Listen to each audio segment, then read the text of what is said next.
How'd you guys do record-wise in your best years? Undefeated. We're undefeated in 98.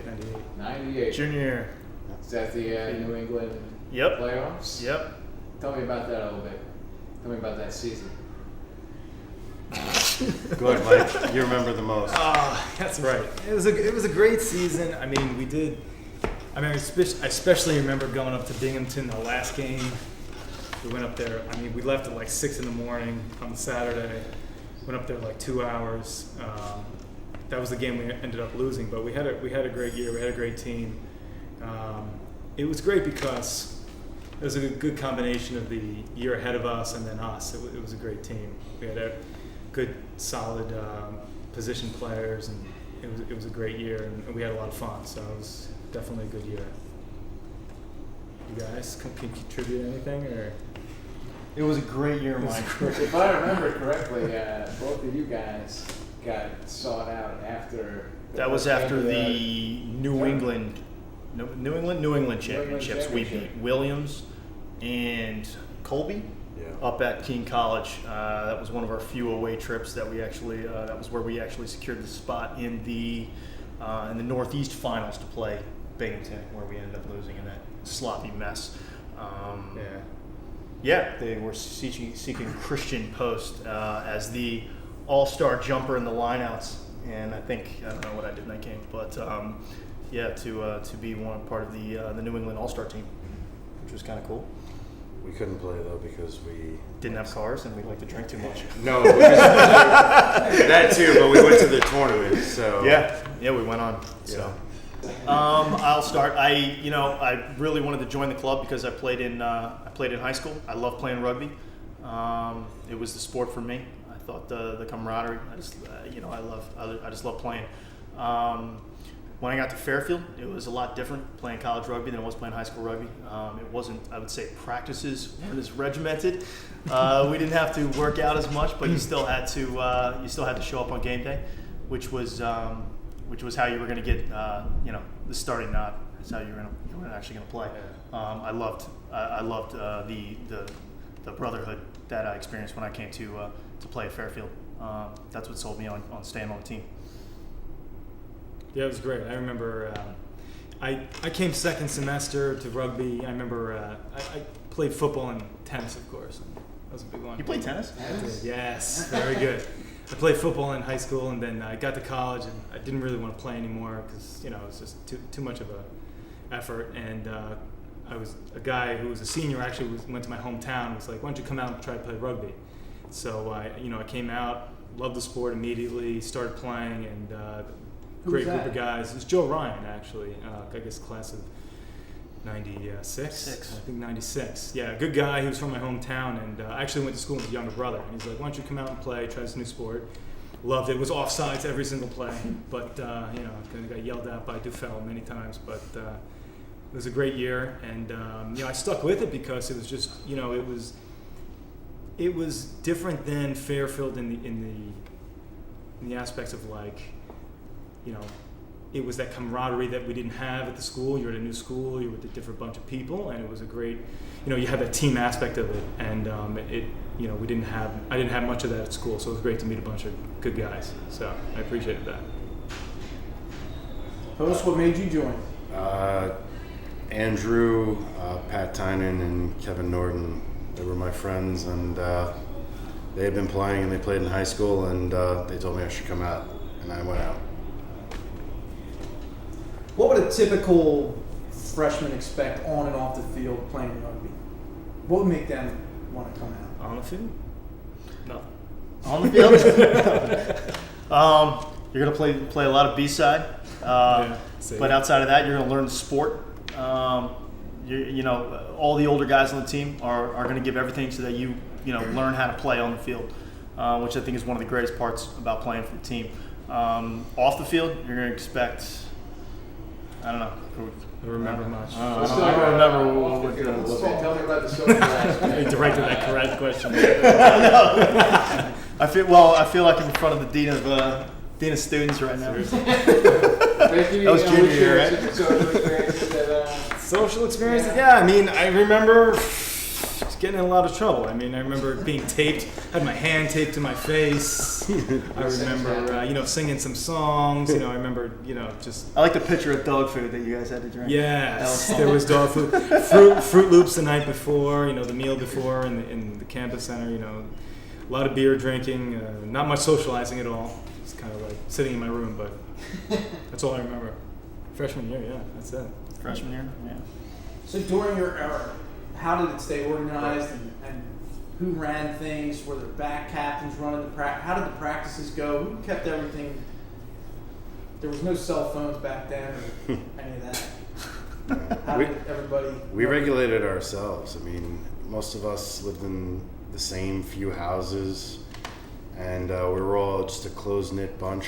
And even if there was raining and flooding, we all just made an effort to push it out a day or go to another field that wasn't flooded out. So it was like 2 to 4 Tuesdays and Thursdays, and then if we did Monday, I think I remember 2 to 4, and then show up. That sounds right. Right? Yeah, sure. Why not? Right? Let's go with that.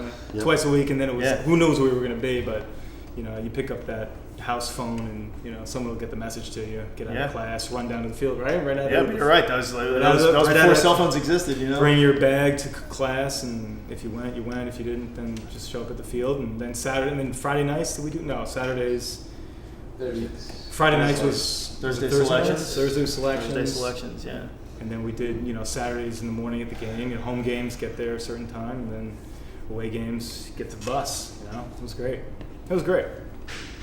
Let's see. Coast Guard. We were playing the we were in the NERFU, right? Ford. We were there. That's right. So we played all the New England teams. We played Southern Connecticut, Western Connecticut, Providence, Coast Guard, Yes. and who was the other team that was in our matrix? It was Say Trinity. You said Trinity. Providence, right? Did I say that? No, I probably said that right. Twice. Yeah, That's twice. Providence. We played Providence. 3 times. What was Andy? What was the best play you ever made on the field that you remember? Wow, that's tough. I don't know. How can I choose? Yeah. Best play I ever made in an A-side game would have been against Yale. I brought a Smart kid. kickback, a kickoff back from the goal line back for a try. that was just start the with second. about 60 moves. That was just start the second half. We Yep. were down like 18-0, and then we just rallied back. Yep. Scored like 30 straight points. Andy teed that off. Mm-hmm. That was impressive. I scored 2 tries that game.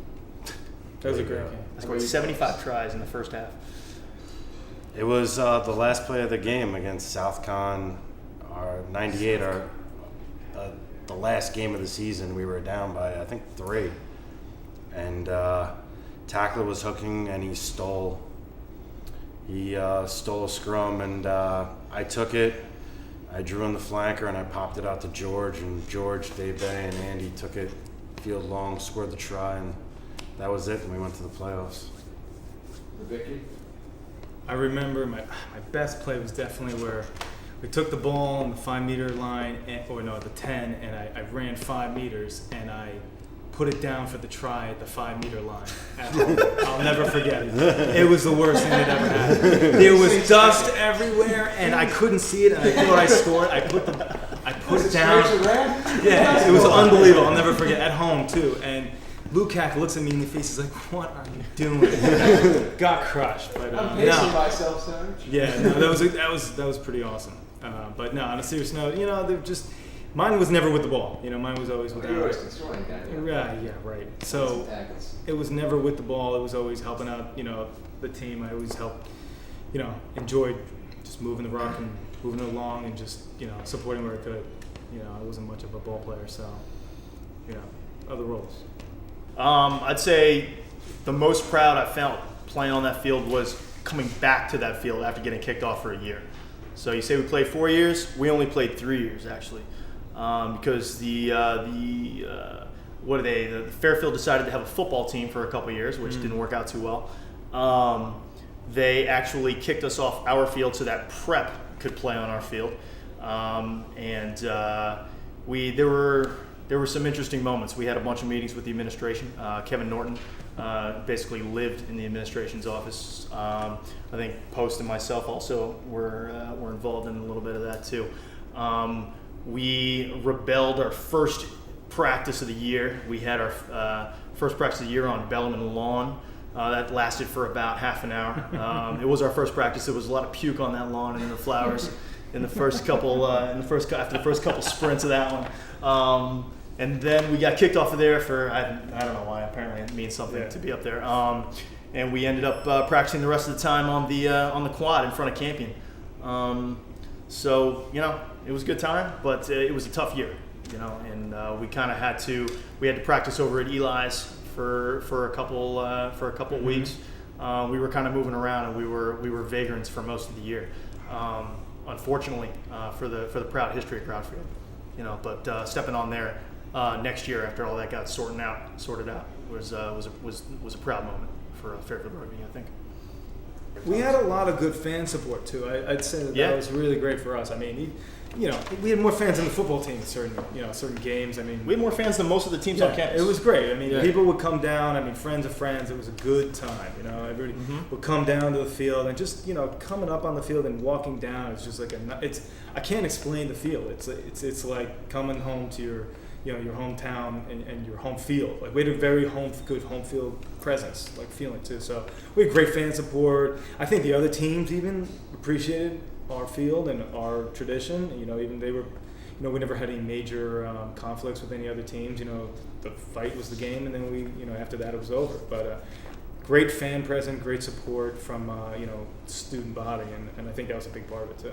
We covered ourselves. We took care of that on our own. It was okay. I think we were fully represented in the mirror. All of our, I would say it was probably maybe I'll give us 60% accurate in our game summaries in the mirror. But they were the gave us some besides what was it, cheers and booze. I think besides that it was the best read in the paper. We had the best setup that all of our drink ups were at the beach, at the point, and on a Saturday those kicked off whenever the B game was done. Give it a little bit of time. It's like 6 o'clock. That was like pre-gaming for the entire night, and it just turned into a normal night out, except there was about 60 muddy guys running around that night. Except if you played Coast Guard, they were there for the next 4 to 7 days, and you would be wearing cowboy hats, and you'd be questioned by military police later that week, looking for them. We lived down at the beach at the Regal Beagle. We were the first residents of the Regal Beagle. We had 4 rugby guys and a couple nondescripts, like most of the rugby houses do. That's where that name came from. What's that? Beagle. The Regal Beagle from Jack Tripper and his Three's Company crew. Did you guys rebrand it the Regal Beagle? We were the first Fairfield students to live there. It was a quiet neighborhood before we moved in. It was 2 doors down from the big fucking nice house, which was also a rugby house in much better repair than ours. The house in between us absolutely hated Fairfield Rugby. I'd say one of the greatest nights there was during the 35th rugby anniversary, which we had an absolutely crazy party at our house, which was phenomenal. Describe your dress for that party. That wasn't a Christmas party. No, it wasn't a Christmas party. It was the anniversary party, but it was great because everybody from all years was there having a great time. There were 60-year-old guys dancing up on our living room table with like our girlfriends, which was phenomenal. For whatever, I don't. But yeah, it was a good time. I think the most important thing, and for me, if it wasn't for the older generations that we had there, it wouldn't have been much for me at all. I think that's where, I didn't come in knowing the sport at all, knowing the game, knowing the folks, but the years older than you, as tough as they are on you, if I didn't learn from them, I wouldn't. I probably wouldn't be here today. But I think that's what you want to teach people going forward. You want to go back and, you're a freshman. What are the seniors like, and how do they take you in? It's a camaraderie like that, and I think that's what you have to continue, and that's how it continues going forward. And if you can look back 4 years and you look forward 4 years and know your teammates, and give yourself a decade of knowledge there, then it'll continue forever. And I think it's very important that way. I would say more than anything, keep the tradition going. you're going to learn how to play rugby anywhere if you want to. You know, you're going to learn about what Fairfield rugby is all about. You're going to learn about, you know, introductions, selections. You know, you learn the you know, Atomic sit-ups. atomic sit-ups. You're gonna learn that anyway. Throw you off. Learn the sticky wicket. Sticky you know? wickets, yeah. Dave Latour. Know who Dave Awesome. Latour is. Okay, if you don't know who Dave Latour is, figure it out. Learn the Awesome. learn the fight song. I mean, there's like learn what it is to be a Red Rugger, and other than that, it's like whatever. Sure. I mean, while I was there, I mean, the program was still in its fledgling years. We tried to get as many of our friends to come out and play. You know, and you know, just kind of a word of mouth thing, and just to kind of get the program going. I actually was helping to coach the women's team for 4 years while I was there. There were, I don't know, maybe about 20, 25 girls who were coming out. And they all loved it. The minute they stepped on the field, they knew what it was all about, and they loved playing. They loved hanging out with the men's team. You know, they saw how hard we partied, and they you know, they loved it. You know, they kind of like a lot of them. They kind of like found a home. You know, so it was kind of cool. You know, There was a nice reciprocity there. They came to our games, we went to their games, we helped out their practices. Yeah. They supported us, we supported them, whether it was absolutely. fundraisers, matches, whatever it was. Yeah, I remember going to practices too, helping them out and teaching them the sport. exactly. Yeah, they were great. Yeah. They were great. Mhm. Yeah.